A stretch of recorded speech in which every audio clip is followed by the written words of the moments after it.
ബജറ്റുമായി ബന്ധപ്പെട്ട കാര്യങ്ങളിൽ വിശദമായ മറുപടി ബഹുമാനായ ധനമന്ത്രി തന്നെ അവതരിപ്പിക്കും.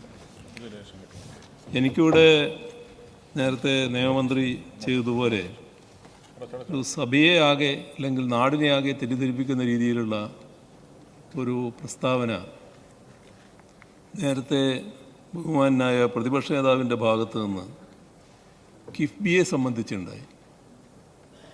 കിഫ്ബിക്കെതിരെ എന്തെല്ലാം പറയാമോ അതെല്ലാം നേരത്തെ പറഞ്ഞുകൊണ്ടിരിക്കുന്ന ഒരാളാണ് അദ്ദേഹം.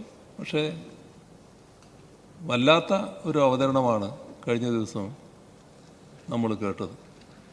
എന്താണ് പറ്റിയത് എന്ന് എല്ലാവരും ഇങ്ങനെ ചോദിക്കുന്ന തന്നെ ഉണ്ടായി. സർ, ഇവിടെ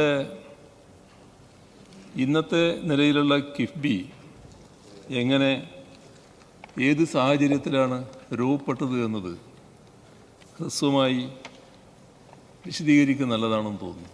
പ്രതിപക്ഷ നേതാവിന് അറിയാത്തതുകൊണ്ടല്ല, എന്നാലും ബഹുമാനപ്പെട്ട പ്രതിപക്ഷ നേതാവ് കൂടി അത് മനസ്സിലാക്കുന്നതിന് സഹായകരമാകുമെന്നാണ് തോന്നുന്നത്.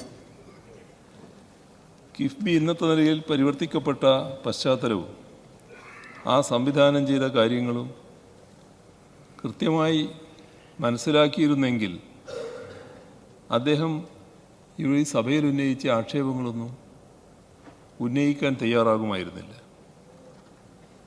ഇനി അഥവാ ഈ കാര്യങ്ങളെല്ലാം മനസ്സിലാക്കിയിട്ട് തന്നെയാണ് ആക്ഷേപം ഉന്നയിച്ചത് എന്നാണെങ്കിൽ അതിനെ രാഷ്ട്രീയ പ്രേരിതം എന്ന് മാത്രമേ പറയാൻ പറ്റൂ.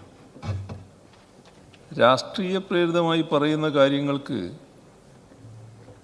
വസ്തുതകളുമായി ബന്ധമുണ്ടാകണമെന്നില്ലേ? അങ്ങനെ ഒരു പുതിയ രീതി വന്നുകൊണ്ടിരിക്കുന്നുണ്ട്. ആ ബന്ധമില്ലായ്മയാണ് പ്രതിപക്ഷ നേതാവിൻ്റെ വാദങ്ങളുടെ ദൗർബല്യത്തിന് അടിസ്ഥാനം.